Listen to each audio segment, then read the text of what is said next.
Alright, so we realize that it keeps getting brought up that our plans are the same, but as you can clearly see, the resolution is resolved that the U.S. federal government should enforce a prerequisite in order for divorce to be finalized.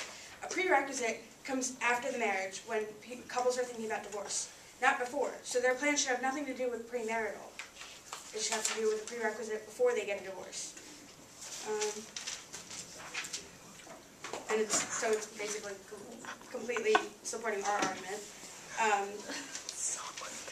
And when both Jesse and Sean had mentioned how the kids are negatively affected from a divorce that has to do with soft reasons, like if one of their parents is abusive or something. Well, in addition to my story, where I clearly stated that my parents didn't get a divorce because one of them was abusive, they got a divorce because they couldn't get along, and they were always arguing in front of us.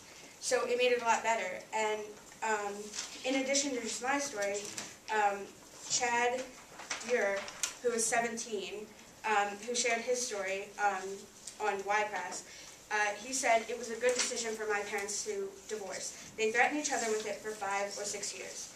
He also states, if my parents got back together, I think it would be a very negative experience. Because of the divorce, I'm a lot more independent, and I definitely am able to make logical decisions without the effects of emotions. In the other story, he said how they were getting a divorce for 10 years. So in addition to the 10 years, a prerequisite would add at least another year and a half onto that. That's more than a decade.